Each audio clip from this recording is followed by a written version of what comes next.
It's far easier to create culture from scratch than to take a culture that's not healthy and make it healthy because of the factor of muscle memory. Every culture has muscle memory. Bad culture has poor muscle memory. So the hardest part of change is unlearning what the old muscle memory was, then replacing that with new muscle memory and making it truly new muscle memory.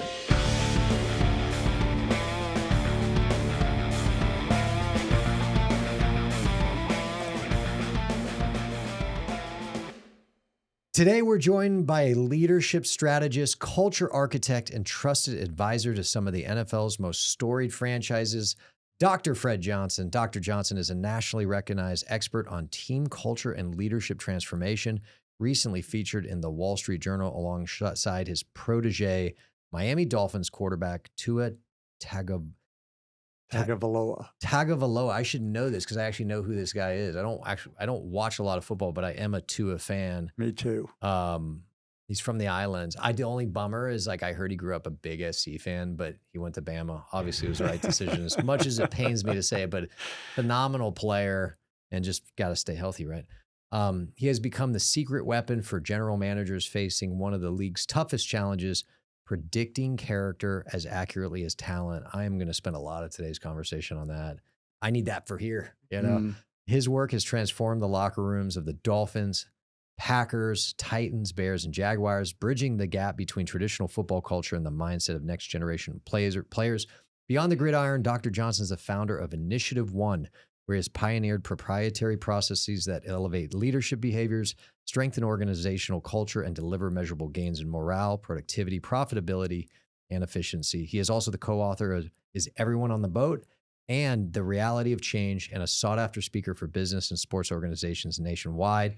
Whether on the field or in the boardroom, Dr. Johnson's insights reveal what truly separates an underperformer from a franchise cornerstone and how leaders can create cultures where people thrive. Before we dig in, don't forget to like, share, and subscribe to the Matthews Mentality podcast. Is it okay if I call you Fred? Absolutely. Fred, welcome to the show. Thank you. All right, so I'm going to give the audience a little backstage access. So we were having breakfast earlier today, and I found this so funny. I had a brother who played for the Packers, and in that you become a Packers fan. You kind of get sucked into the Packers nation, go Pack go. And there's so many people who are around the country. I'm from Green Bay because, I travel for work and inevitably something like that comes up and everybody's from Green Bay, but they, oftentimes left Green Bay for warmer weather. You were from Phoenix or spent a lot of time in Phoenix and moved to Green Bay. Actually, Scottsdale. Yeah. Which is, I meant, see, that's how I know you're from there. Because I'm sorry, it's not Phoenix, it's Scottsdale. You're from the bougie part of it, from the valley. Scottsdale, we got a great office at the northwest corner of Old Scottsdale Road in Old Scottsdale, Old Town. I know exactly where you are. Yeah. But, okay. So just before we dive into everything you've done and are working on, how do you go from Scottsdale to Green Bay? And I love Green Bay, caveat between the months of May and October. I got it. Well, ironically, Green Bay was named 2 years in a row as the #1 city to live in. Now, I don't know why, but it still was. Well, that might fluctuate with the Packers record, right? Which over the last 30 years has been pretty good. Well, not only did I move from Scottsdale to Green Bay, but I did it in the middle of February.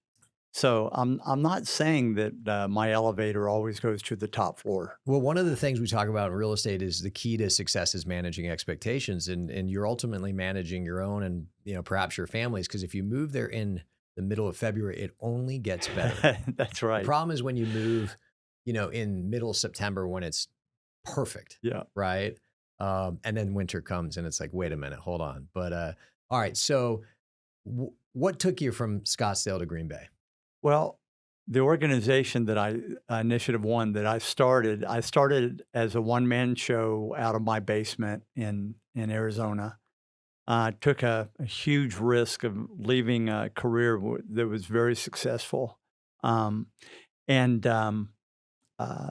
So I thought that I was going to just focus on be in the Scottsdale area, but your relationships have a way of taking you to all kinds of places.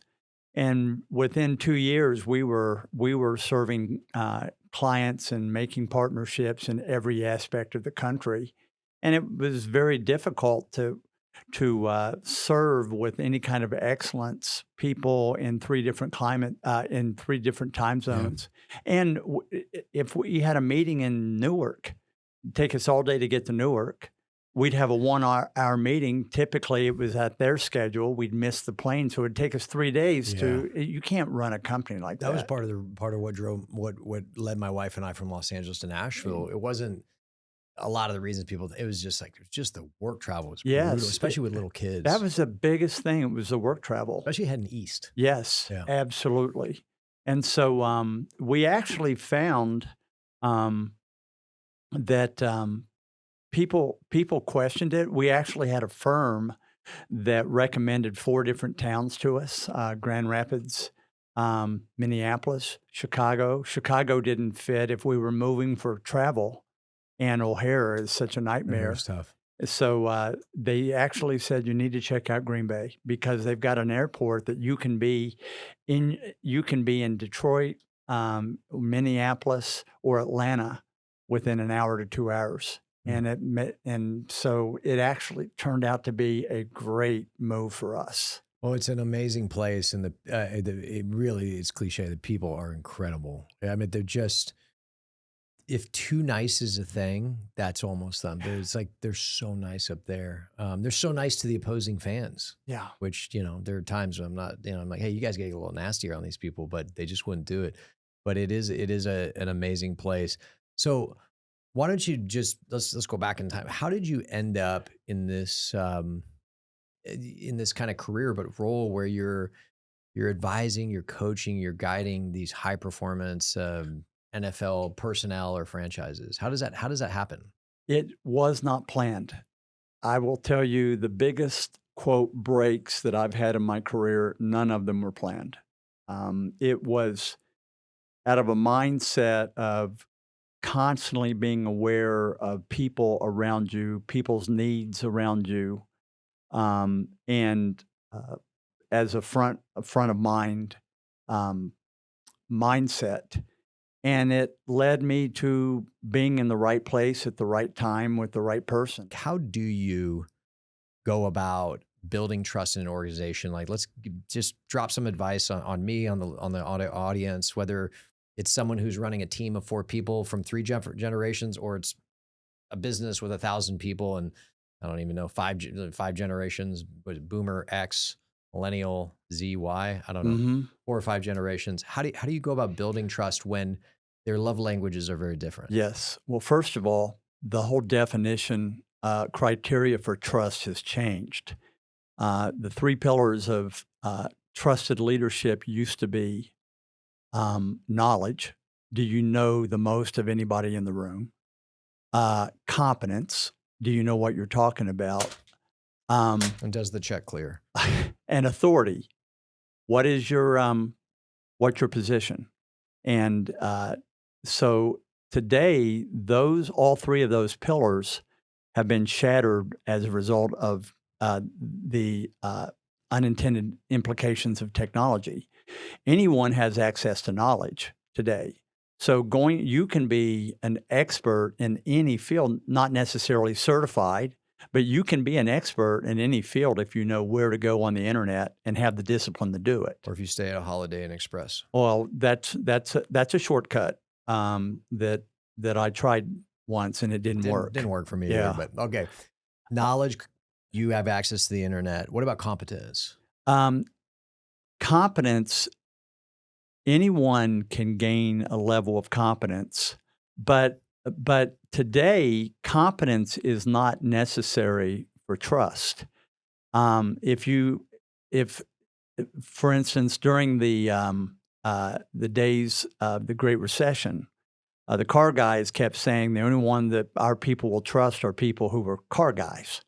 Well, the government said, no, we think you're so rigid and you've gotten so caught up in your incestuous thinking decade after decade that you have the inability to innovate. So we want someone to come in who's never built a car. Ford did it with Alan Mulally when they brought in an aircraft guy. And then GM did it with bringing in a lady from AT&T. Um, and so today, if you're going to be a leader, it's more important, far more important, that you become a connector than the highest person of competence, and you can.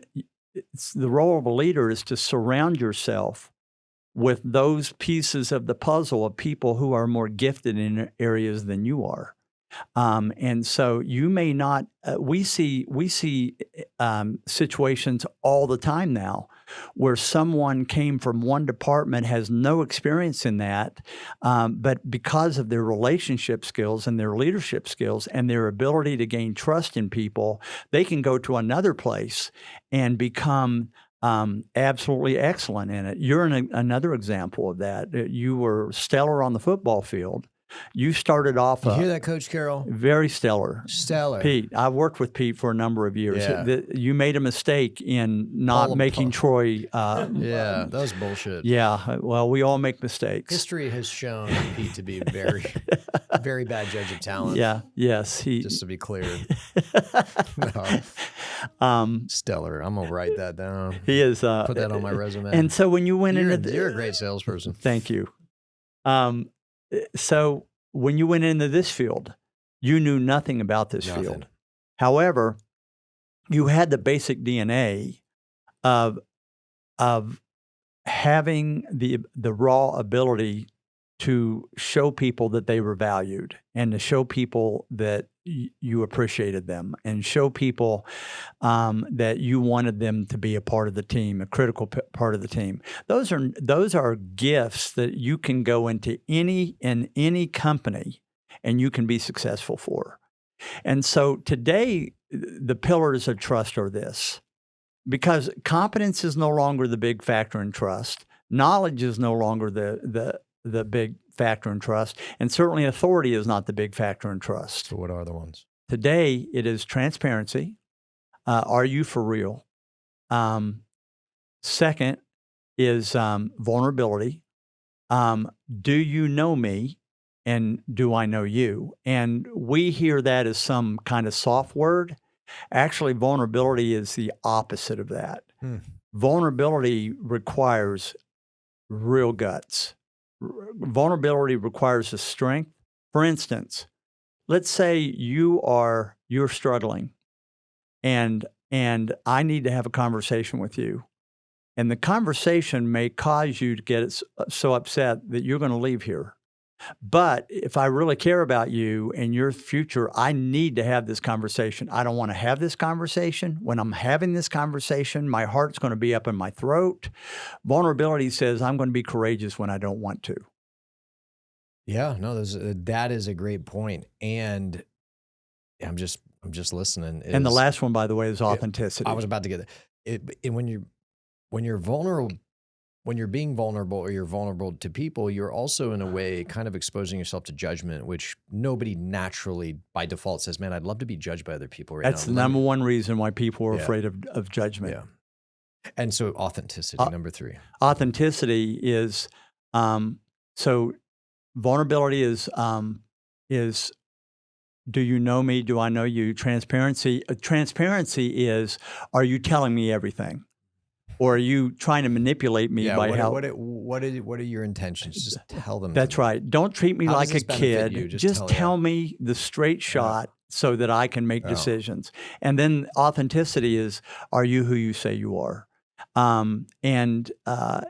Today, it's more of a sense of alignment between your actions and your words. Is this really you? Yes. And so and the reason for that is technology has moved the needle, that because knowledge and competence are no longer the big definers. Even less so with AI now. It'll even more so. So today it is. I'm saying less so, like knowledge. We were talking earlier about software engineers coding. I mean, that was the one, like, well, become a coder. Now you don't even need to do that. There's AI applications that'll do it. AI it's going to be a technological world. Well, the ironic thing is technology increases, people crave relationship. And so the need for relationship will never go away. That's the thing that AI cannot provide. And so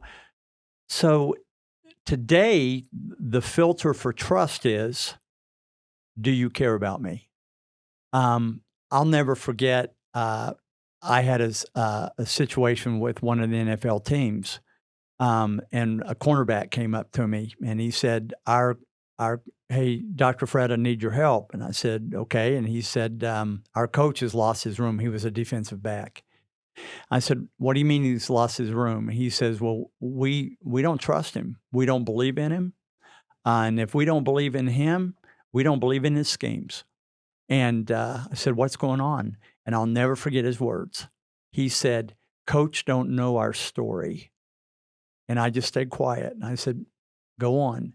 He said, "He never makes a mistake, vulnerability, and admits a mistake, vulnerability. He doesn't know where I come from. He doesn't care enough to know where I've been in my life. He doesn't receive any feedback. And all he wants to do is tell us what to do. He doesn't care about us. And if he doesn't care about us, I don't care about him." If you would have said that in the Vince Lombardi days, they would have laughed at you and say, "Get out of here." Yeah. But ironically, that coach was the only coach that got fired that year from that staff at the end of the season. And the reason he got position coach. Yeah, he was a position coach. And the only reason he got fired, I mean, he had two Super Bowl rings from the New York Giants. It didn't matter to the players. It didn't matter. What mattered is the first step in gaining trust is, do you care about me as a person? And he either didn't or didn't make them feel that he did. Well, I remember when I was coaching that particular coach, he looked at me and said, "This is a bunch of BS." Well, his words were actually stronger than that. And I said, "If you really do believe that, you're already irrelevant as a leader and you don't even know it." And I'll make an assumption. I could be wrong. He's probably older, right? And so for a majority of his career, that was not a necessity to leadership. It was just, I know what I'm doing, I'm competent, and I have the authority to tell you. And as generations come, generations go and new generations replace them. It's fascinating. I've never heard that. Okay, knowledge, competence, authority, but now it's transparency, vulnerability, and authenticity, which makes sense. I mean, just in again, not as much for me personally directly, but in effect indirectly overseeing 600-700 Gen Xers. I mean, not Gen Xers, excuse me, Gen Zers. Like, yeah, they want you to be transparent, certainly authentic. They just want to, like, is this really you? Is there something else? In the vulnerability, in a sense, sure, yeah. Well, they want to know they're not alone in their in the foxhole. Yeah, here's a kicker. One of the marks of high performing teams is that they have what we call positive accountability. They are not, and it's even more than that. It's called sideways positive accountability. The most powerful form of accountability is not top down. It's not even grassroots up. The most powerful form of accountability is sideways accountability, which is peer to peer. Yeah. The greatest teams are teams that are player led, not coach led. Yeah, the team captains. And if what I've been in locker rooms that the captains did not trust each other. They would not have the hard conversation. If the sacred cow was blowing up the locker room, they would not have the conversation about it. An authentic, Alec Ingold and I were on, with the Dolphins. We were on a national radio show a couple weeks ago. And I talked about the three things. And some dude gets on the radio and says, "Okay, here we go, another woke guy. And this is just woke." I interrupted and I said, "Actually, you're really off target. You couldn't be more mistaken.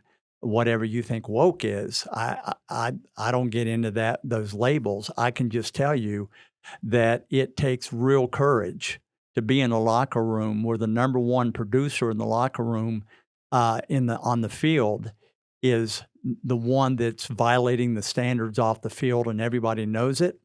And in most teams, they'd stay quiet. In the greatest teams, they're going to have a conversation about it. They're going to put it on the table no matter how tough it gets, how tense it is, how much emotion comes. Those captains will not avoid that issue. That's sideways accountability. And people will not receive accountability from someone that they don't think cares about them. Trust through care, it gives. Here's the irony. Today is the latter three generations that are now in the workforce, the leaders of the workforce. They're the first generations that we've ever had that you have to have their permission to give them accountable, to hold them accountable. Now think about that. You have to have their permission or accountability to be effective. Now you can hold them accountable, but it's just going to go in one ear and out the other if they don't believe in you. They're not going to believe in you if you don't believe in them. And you're not going to believe in them if you don't believe in you. This whole thing of self-belief comes back. It's critical in leadership. So the greatest teams, the ones that will not let those issues lie under the table because it's hard, they do have that grit. They will have the tough conversations. I've been in teams that the captains did not have the conversations, and I've never seen a team like that ever go to the playoffs when I was working with them, ever. So we've been talking about leading and how to lead, especially younger men and women. I want to kind of pivot a little bit to finding leaders, finding captains. And one of the things in the bio, it said predicting character as accurately as talent. How do you do that? I would love to know how we can accurately or more accurately predict character or the qualities that likely will lead someone to being a leader, because it'd be great for business, right? You don't swing and miss on hires as much. So how do you advise, whether it's certainly an NFL team, because the talent is measurable, right? But we have a saying, like looks like Tarzan, plays like Jane. Like the guy has everything, and muscles, speed, size, strength, change of direction, and then they go out there, just doesn't. And it's typically it's kind of a heart thing. How do you advise an NFL team on how to, predict character? But then if it's any different for a professional organization, share that with us as well. Well, first I would say that organization must have developed a stated standard of excellence. We call it your values, and we also teach in organizations. And every football team I've worked with, I've taught the players this concept of trust accelerators. Trust accelerators are those things in how we behave with each other in misunderstandings, conflict, disagreements, the tough moments. What are the non-negotiables and how we're going to treat each other so that we can move through that, solve the problem, not have a bunch of drama afterwards, and not have a bunch of broken relationships that don't come back together. All of those require high character. And so I had a coach last year call me. They were about to name the captains. And he said, How do I name, what are the criteria for captains? Give them to me. And I said, here's what I said to him. I said, number one, do they love the team more than themselves? If you don't know that and they're coming from another organization, you better do your homework. Do they have a history of loving the team more than themselves? Do they have a history of making other people better because they're around them? You can be a great performer, but if you're not making your teammates better, it's just one person. A leader has a way of exponentially making a team better, like a Joe Montana. He wasn't the most talented quarterback, but he was one of the best that's ever been in the game for making his teammates better. The third is, does this person not only support the standard that is a non-negotiable for you, but do they embrace the standard? And do they hold other people accountable when they're not embracing the standard? And are they willing to have difficult conversations? So you can set up your interviews. we teach people entire interview questions where you can set them up with scenarios. And even we ask them to look at these trust accelerators, and they'll raise their eyebrows and go, yeah, okay, yeah, whatever. Done. They're out there. We want to see by the questions that we ask, wow, I want to be a part of an organization like that. That is well. Tell me why. So you can actually create a set of questionnaires that will bring out the true leadership attitude, whether it's constructive or destructive. We actually have developed a process where we can tell what is the energy level of that player. You do not want to bring into your captaincy someone from a scale of 0 to 7, someone who has a 2 energy level. At the same time, how do they lean into adversity? Do they run from it? Do they dig in? How are they dealing with discomfort? There are assessments out there today that you can actually go a long way to find out the character. But more than that, there are always those players who can fool people. We tell people in our company, you may get into the room, but you're never going to get to the vault. If your organization has values that are so non-negotiable, a healthy person, an unhealthy person cannot function in a healthy culture. And the values that are the stated values that actually you live by them every day, an unhealthy person will see a healthy culture as toxic. You go into that. People love. I'd agree with that. People love accountability until they get it. And an unhealthy leader will look at it, that's a personal attack. So high accountability cultures will bring out faster than anything what the true character of a person is. I couldn't agree more about that. Peer-to-peer, that sideways accountability. Certainly there is a place for an executive, a manager of an office, right? Even a team manager. But we tell our agents all the time when we're talking about culture, and ideally all the conversations are positive. I hope that's the case, but it can't be always. And I always challenge them is like, hey, listen, like the culture of the office, you guys own that. Like we'll do everything we can to foster it, to promote it, to encourage it, to fertilize it. But it's you. And we always say, take ownership of the culture. The culture of the office, which outside of compensation is probably one of, if not the biggest driver of job satisfaction. Do I love what I do? Do I love where I do it? Do I love who I do it with? The culture drives that. And, we always challenge the people. It's like, you guys own it more than anybody. And I use the example at SC under Pete was like, we had a culture on the team, a very good one.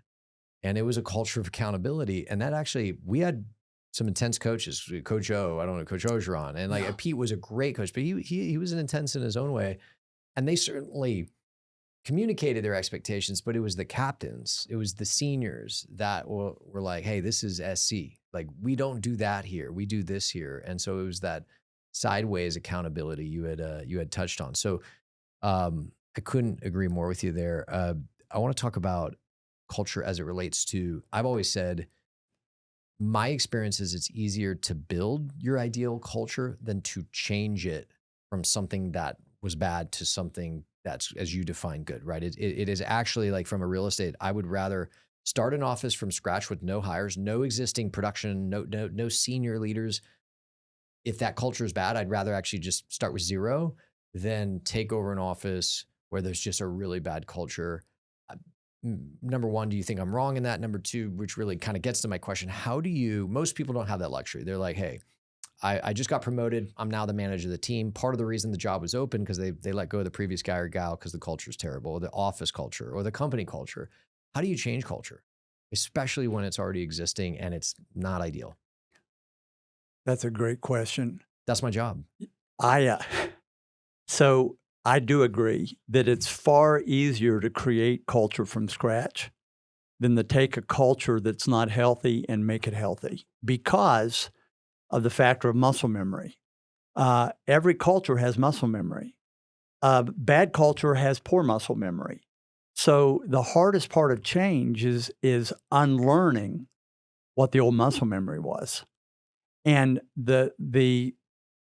and then replacing that with new muscle memory and making it truly new muscle memory.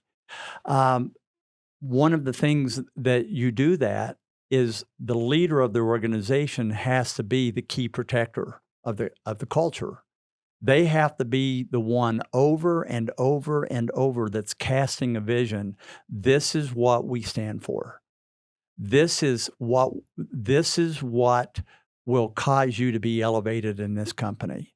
This will cause you to get in trouble in this company. And you are very, very clear and you say it over and over and over. The average person does not internalize information until they've heard it 8 to 13 times. And so you asked me earlier a question, are there lessons from the NFL that you would teach that could be transferable to corporate America that would make them better? One of the things that in the NFL or strong Division I football programs, the thing that they do is they stick to the great teams. They stick to the knitting. They keep it narrow instead of being a shotgun. And the narrow thing is they're constantly focusing on over and over those 3 or 4 messages. You talked about how Pete talked about protect the team. Mm-hmm.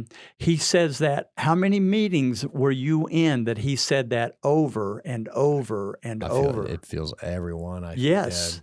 So so you're constantly lifting up those 3 to 4 non-negotiables that if those things were to be happening, it would have an automatic, powerful impact on creating the culture that you're wanting.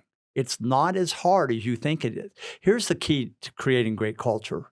It requires courage. It requires courage. You can talk about the standard, but here's when it gets tough. That when the breaker of the courage may be the person who's your number one person in sales, and you're letting them get away with it. Oh yeah. And everyone's watching that. Whatever you tolerate becomes the culture. There's 2 ways to set culture. By you being the leader who's constantly reiterating, these are our cultural non-negotiables. This is what that means. This is how we play it out. Every time we violate the culture, we're going to have a conversation. The way that you build culture is through accountability and through repetition of those 3 or 4 things over and over and over. But here's the kicker. It's often that if the main performer is violating the culture, you'll let them get away with it, and everybody's watching that. And what you're really saying is the culture is really about whoever performs gets to call the shots. And they are actually creating the culture not from above the table like you are. They're creating the culture from under the table. And when the under the table culture is allowed to develop, it will always overpower the over the table culture. And so it's having the courage. I was speaking to a coach who had an elite performer, and the players I'd gained the trust of the players, and they were telling me these 3 players are cancer to our team. And all 3 of them, if I named they would be household words. Sure. And the players were saying, our coach is not walking his talk. He keeps talking about the standard. He keeps talking about the standard. But these guys don't follow it. These guys are not following the standard, and we all know it, and he knows it. So I sat down with him, and I said, here's what you guys are saying. You're not credible. Because you talk about the standard more than anybody else, but you are allowing the rule breakers, so to speak, to get away with it, and we all know it. And I'll never forget. He said, here's my challenge. My job is on the line. Yeah.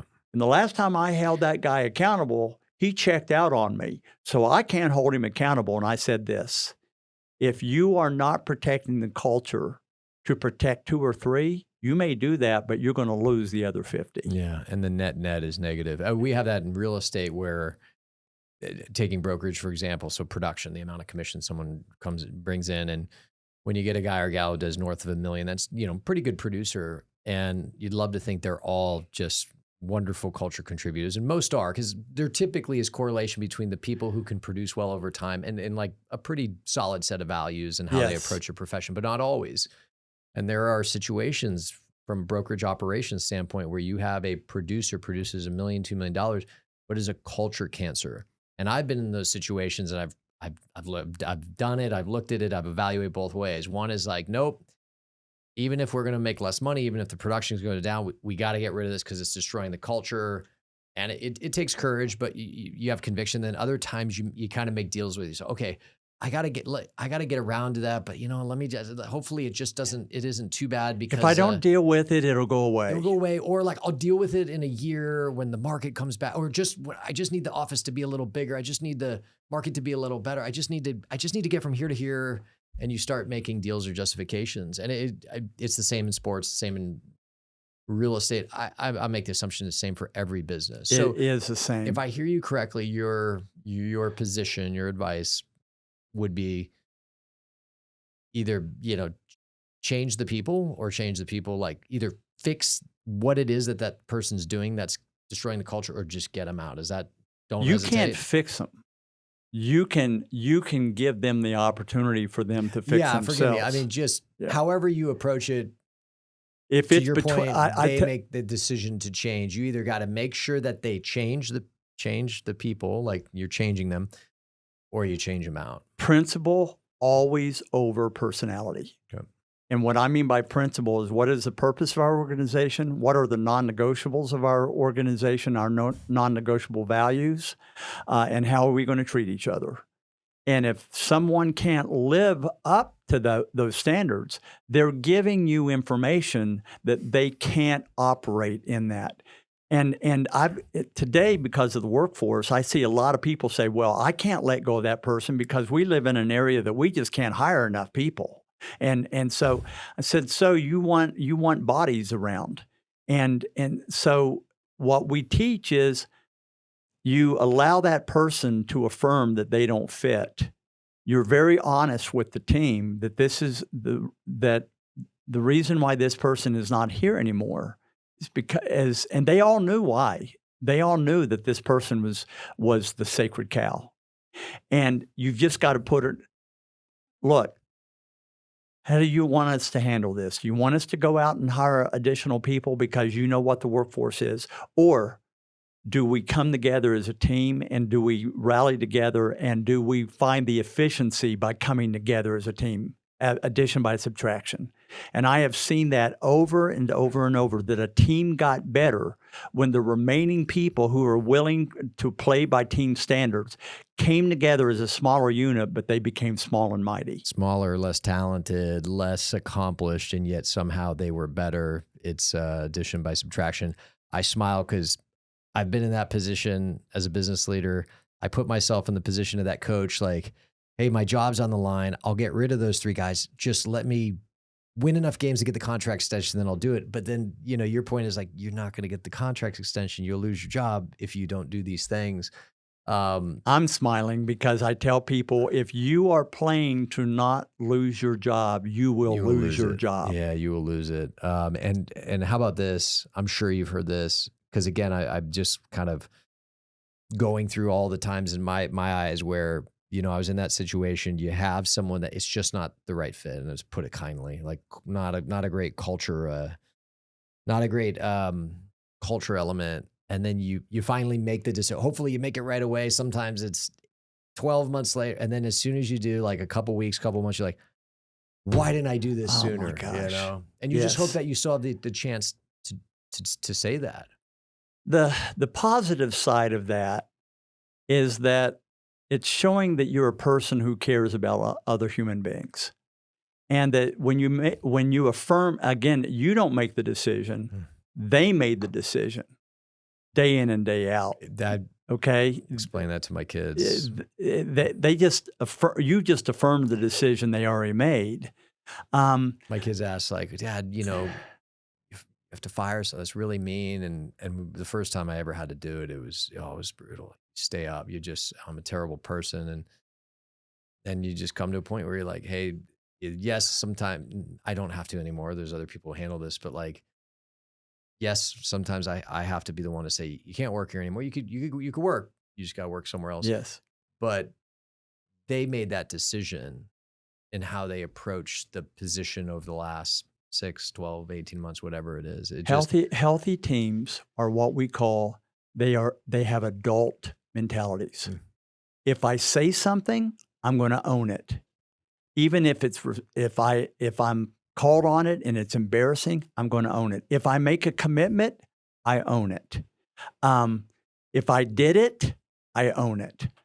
Those are what we call 100% responsibility teams, and they're the best of the best. And if they're not willing to live up by the commitment, now obviously if you're not going alongside of them and trying your best to coach them up and coach them up and coach them up, if the behavior is not changing, I tell people there are three things that have to be present, that it's time to start coaching someone out and not up. Number one. I got to write this down. Okay. Give me a second. I need another piece of paper. All right. Number one. Notes here. When their chronic response to your feedback is defensiveness. A person cannot grow and be defensive at the same time, because they are refuting the information that's needed to go to a different place. Second, when you want their success more than they want their success. Amen. Now you have created an environment that they're actually in charge. I say I can't want it more than you. Yes. And it's up to them. If you keep coming back and coming back and coming back, and they're not taking it, you cannot. That's called an unequal power involvement. They actually have the power, and you're letting them happen. No bueno. And everyone else is watching it. And the third thing is, the results aren't changing. If you keep coaching someone and the results don't change, and I tell people those are the big three.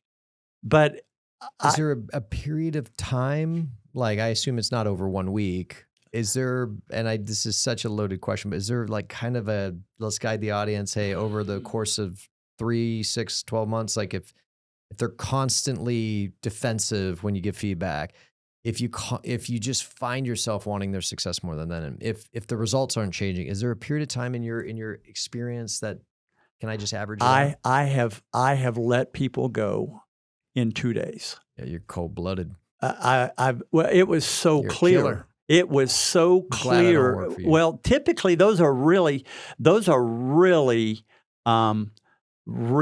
overt situations. Yeah, vitriolic. You can feel it. Oh, yeah. This guy is combative is a nice word. How in the world did this person get past us? I have no idea. Yeah. Typically within 3 to 6 months, you're going to have a very clear sense of whether the person's a fit or not. I didn't want to lead you there, but that's what I was saying. It's probably between 3 to 6 months. Yeah. All right. One more question for you. Sometimes I say, start doing, stop doing. So sometimes I'll do reviews with people. I give them a start doing, stop doing, keep doing. But let's do a start doing, stop doing for business leaders. You've written down this question, like, what's one leadership behavior you wish more professionals would stop doing? But like, give us one that you just say, hey, from a leadership perspective in a business setting, and maybe it also applies to sports, like leaders on average should stop doing this. And then let's do a start doing as well. So one thing that I would do as a leader to start doing is making a concerted effort to get to know who their people are. Find out their story. If their spouse is going through cancer treatment, you want to know about it. If one of their children just had a bad accident, you want to know about it. That's my boy Murph, dude. 2 nights ago, split his head open on the fireplace. Oh, my other kids now call him Frankenstein. I was like, you can't call him that. You know? So he's got a helmet. You shared that with me, Kyle. Yeah. And so let me give you an example of that. We're sitting there, and you showed me that picture. Oh, we were at breakfast this morning. How were we talking about that? Something came up, and I was like, oh. We were talking about how the unexpected things that kids can create for you. We're talking about like dealing with unexpected. I was like, yeah, wait till you have kids. Like 2 nights ago, I'm in the hospital at 3 a.m. with a skull split. So he shows me the picture. What would have happened internally? You may not have said it out loud, but what would have happened if I would have looked at that picture and go, but that's not why we're here for, Kyle. Can we talk about, let's go on. I would have been like, this dude's weird. Like, he's not a human being, you know? Yeah. What you just told me is, by my lack of genuine interest in your life, I lost credibility with you. Yeah. And so people see that as soft. I see that as essential, especially in today's world, how the world has changed. I tell people, as a leader, if you do not adapt, you will die. Why do you think, in my opinion, but again, I try not to lead the guests, why do you think leaders, because you say that, it's like, of course, that makes so much sense. Why wouldn't you? Why do you think a lot of leaders, you said start doing, why do you think they don't do that? Because we've been taught that it's weak. Okay. We've been taught that it's soft, and that you separate your personal from business. Yeah. One of the you talked earlier that what the younger generations have brought that are really good. One of the things that the younger generations that have brought is an insistence upon the human being as first. Don't treat me like a tool. I will become a fantastic tool. I will choose to become that if you show me that you care about me. Yeah, they do not like to feel that they're some widget, that there's some Excel box fill on some roster somewhere. Yes. It's the affirmation. They want to feel that there is a purpose and value to their life, let alone their time at this company. So here's one I would say stop doing. Yes. So we talk a lot about consensus. Consensus is one of the most misunderstood leadership terms there is. We think that consensus means everybody has to agree on your team before you move forward, or you have to gum something to death for 14 weeks before you can make a decision. That's not consensus. Consensus is someone in that room is most accountable to the organization, and that person has to make the final decision. But before you make that final decision, you better get input from people in that room as honest and as quickly as you can to make the best, fastest decision possible. We live in a speed and quality world now, today, not a speed or quality. So you can have consensus and make better decisions and actually go faster. But here's a kicker. I've seen many leaders think that they can manipulate their team. Well, I've already made up my mind on this. But I'm going to go in and I'm going to give the impression that I need their input so that I can help make a decision. I feel like people can feel that. Oh, they can smell that, and they will feel highly manipulated. And I tell people, look, if you already feel that this is where you're leaning before you go into the room, just be real with them. Guys, let me tell you, this is where I'm leaning. I just gotta be frank with you. Now, if you can give me information to talk me out of that, I'm open to that. You're so right. If you were to walk in and just say, hey guys, like, I am strongly leaning this way. This isn't performative. I am here to be open-minded, but I'm telling you, it's going to take a lot. Yes. That's genuine. Radically change their experience if they end up not being able to convince you. You're like, well, he told us that. That's right. Yeah. That's right. Another thing I would say is be careful about ignoring the advice of your team. If they keep saying go to the left and you keep going to the right and it becomes consistent, you will lose your team. If you keep having to go against the grain of the wisdom of your team, you're either the wrong leader or you got the wrong team. There was a great podcast. I think it was on the Founders podcast. I sent it to some of our executives about a gentleman, Del Vecchio, who founded Luxottica, Italian eyewear, it's the biggest eyewear company in the world. And it talked about it, it was a factory. They made things and manufactured. And it talked about how his office was always empty because he was always walking the floor. Now, he was 7 days a week at the factory, but basically at any given time, he was walking the floor, talking to the workers, talking to the manufacturers, inspecting the machines. If you wanted to have a meeting with him, you would have to meet while walking the floor. And he just said, you learn so much about you. You're so much more connected to the business and the product if you're talking to the people who actually make it. Again, that's a manufacturing example, but thinking about what you're saying, be careful ignoring the advice of your team. When I think team, I think like my teammates, especially those that from a subordinate role, but they're the ones out there talking to the clients, out in the market, pounding the pavement, exploring the space, talking to the lenders. I'm using real estate examples here, but couldn't agree with you more. Like you really got to go out and solicit their input sometimes. Well, this is what I'm about to talk about as an extension of what you just said as a pivot. We were told, as a boomer, I was taught when you show up at work, whatever is happening at home stays at home, and you show, and so there was separation. Today's workforce has largely rejected that notion.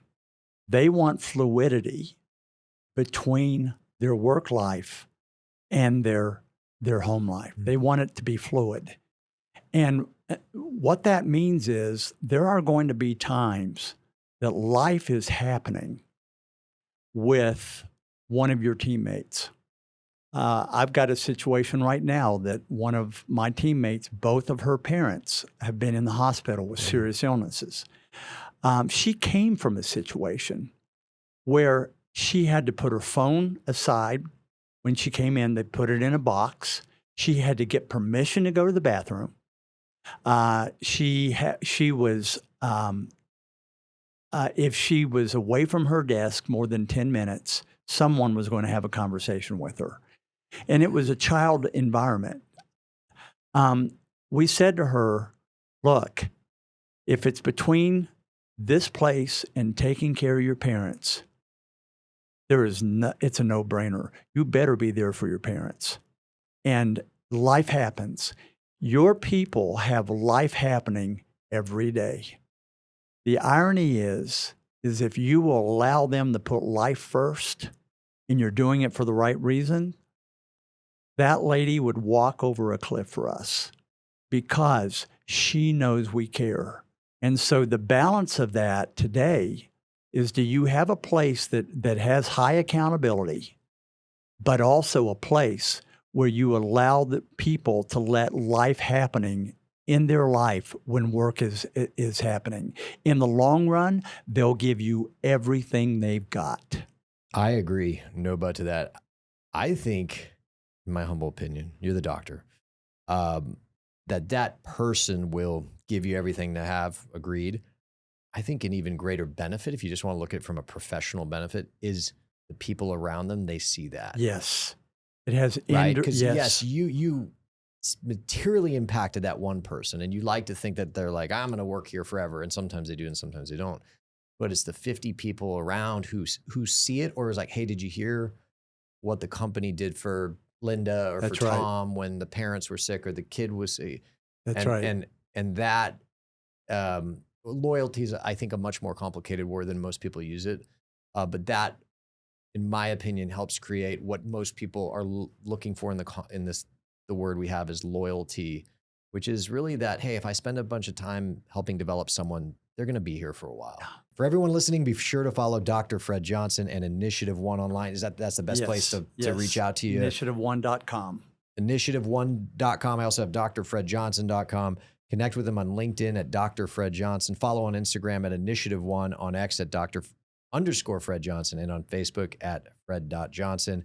And if you found value in this episode, don't forget to follow me on X, Instagram, and LinkedIn. Just search Kyle Matthews CEO and catch more inspiring conversations on the Matthews Mentality podcast, wherever you listen.